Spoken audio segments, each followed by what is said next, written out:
दोस्तों नमस्कार। सीयूईटी के थ्रू अगर आप किसी भी सेंट्रल यूनिवर्सिटी के यूजी या पीजी कोर्स में एडमिशन लेना चाहते हैं तो कुछ इंपॉर्टेंट डॉक्यूमेंट्स है जो आपको काउंसलिंग या एडमिशन्स के टाइम वेरिफिकेशन कराना होता है और कुछ डॉक्यूमेंट आपको कॉलेज यूनिवर्सिटी में सबमिट करना होता है।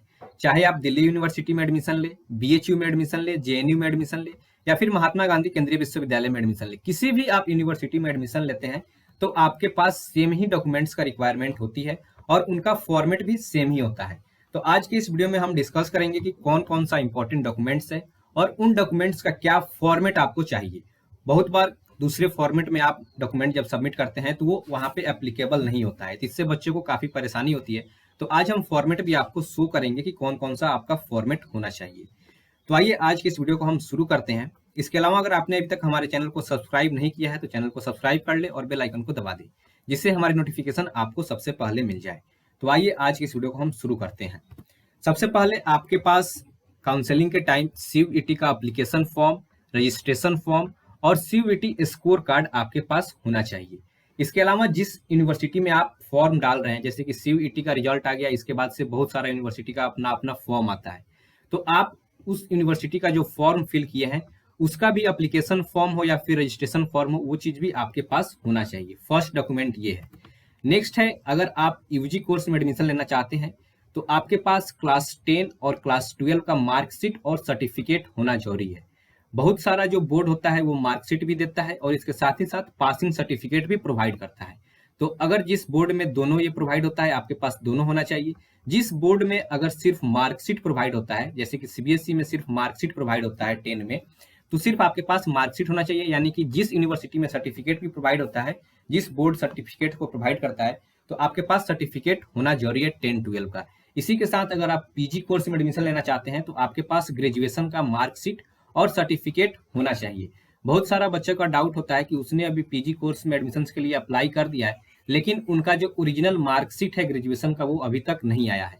तो आप प्रोविजनल मार्कशीट से भी एडमिशन ले सकते हैं। इस पे आपका प्रिंसिपल का साइन होना चाहिए।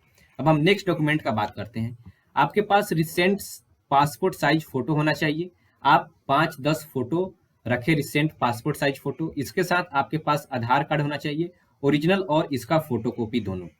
नेक्स्ट हम बात करते हैं, आपके पास बैंक अकाउंट होना चाहिए खुद का।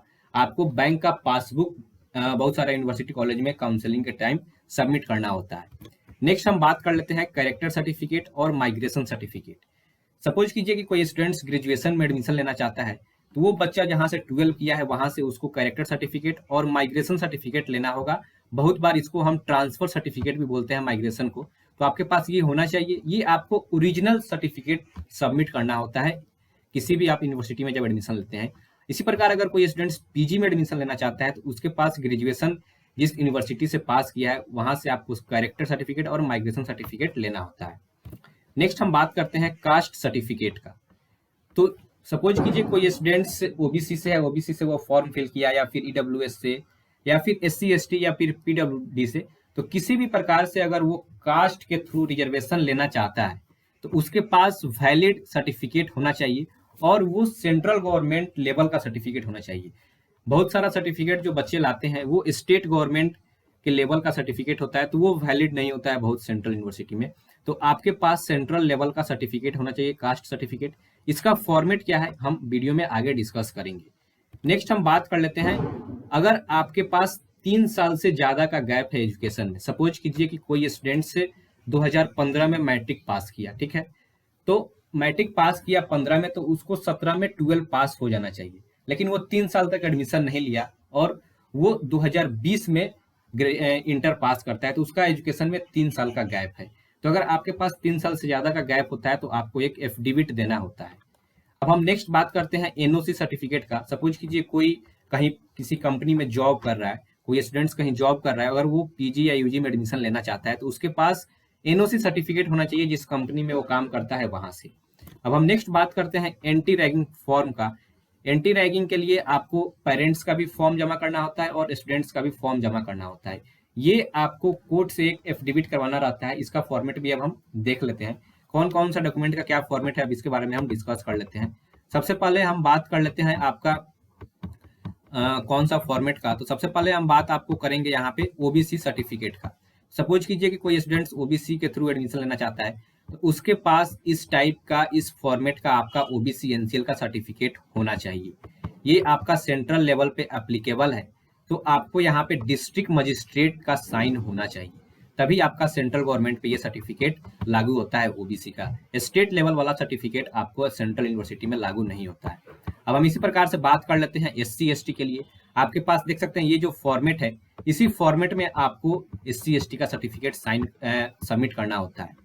इसी प्रकार से अब हम बात कर लेते हैं ईडब्ल्यूएस का फॉर्मेट। ईडब्ल्यूएस का जो फॉर्मेट है आप यहाँ पे देख सकते हैं, ये फॉर्मेट होना चाहिए, यहाँ पे आपका फोटो होना चाहिए इसमें, और नीचे आपको यहाँ पे साइन होना चाहिए ऑफिस से जहाँ से आप ये सर्टिफिकेट बनवा रहे हैं। इसी प्रकार से अगर कोई पीडब्ल्यूडी कैटेगरी का स्टूडेंट्स है, तो उसको इस प्रकार से फॉर्मेट होना चाहिए उसका सर्टिफिकेट का, तभी वो सेंट्रल यूनिवर्सिटी में अप्लीकेबल होगा। इसके बाद हम बात कर लेते हैं एफिडेविट का। अगर कोई एंटी रैगिंग का जो एफिडेविट सबमिट करना है स्टूडेंट्स को, इस प्रकार से आपका फॉर्मेट होता है एंटी रैगिंग का। ये आपका पेरेंट्स गार्जियन का हो गया, और ये ऊपर वाला जो था ये आपका स्टूडेंट का फॉर्मेट हो गया। और अब हम बात कर लेते हैं अंडरटेकिंग का। ये नॉन जुडिशियल स्टाम्प पे अंडरटेकिंग होता है, ये आपको कॉलेज वाले ही फॉर्मेट दे देते हैं, या फॉर्म भी आपको कॉलेज में ही दे देते हैं, तो आप इस प्रकार से इस फॉर्म को आप वहीं पर सबमिट कर सकते हैं। तो ये था कुछ इंपॉर्टेंट डॉक्यूमेंट्स जिसके बारे में आज की वीडियो में हमको डिस्कस करना था। इसके अलावा अगर आपको किसी भी प्रकार से कोई भी डाउट होता है, तो आप अपना डाउट नीचे कमेंट बॉक्स में पूछ सकते हैं, मैं आपका डाउट का रिप्लाई देने का कोशिश जरूर करूंगा। तो मिलते हैं नेक्स्ट वीडियो में, टिल देन बाय बाय।